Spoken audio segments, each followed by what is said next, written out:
జనక మహారాజు ఆస్థానం లోపల there in the court of Janaka, King యాజ్ఞవల్కుడు వీరందరూ కూడా గొప్ప గొప్ప పండితులంతా చేరారు. there are great scholars like Yajnavalkya.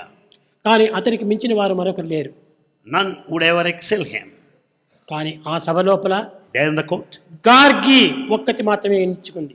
there stood up one Gargi.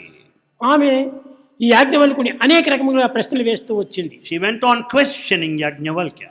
కానీ యాజ్ఞవల్కుడు బదులు చెప్పడానికి వీలు కాకపోయింది. Yajnavalkya could not జవాబే reply. చెప్పలేదు. He could not answer. కానీ యాజ్ఞవల్క మీరు గొప్పవారే, మిమ్మల్ని నేను గౌరవిస్తున్నాను, మీరు మహాజ్ఞానియే, కానీ నా ఒక చిన్న కోరికను మీరు నెరవేర్చండి అని. Gargi said, Yajnavalkya, no doubt you are one of wisdom, a great scholar, but clarify one single భూమి doubt. ఆకాశము రెండు ఉంటున్నాయి. Here we find the earth and sky. ఈ యొక్క భూమి ఆకాశములకు మధ్య ఉన్నటువంటిది ఏమిటో మీరు చెప్పమని చెప్పింది. Let me know what is present between the sky and the earth. జవాబు చెప్పలేకపోయారు. He could not reply.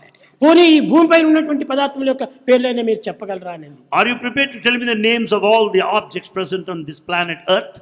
అది కూడా చెప్పలేకపోయాడు. He could not answer. అప్పుడు గార్గే చెప్పింది. Then Gargi said, భూమి ఆకాశమే, ఆకాశము ఆకాశమే, సమస్త పదార్థములు ఆకాశ స్వరూపమే. in fact the earth you find the space. There you find the space in the sky. అంతా నాస్తిమైనటువంటిది, ఆకాశం గగనం శూన్యమనేది. And in fact she said that the entire sky over there అంతా nothing but ఒక్కటే, emptiness. ఏకం సత్విప్రా బహుధా వదంతి, అంతా దైవత్వం తప్ప మరొకటి లేదనేది. In fact there is only one, the principle of divinity which is pervading all over.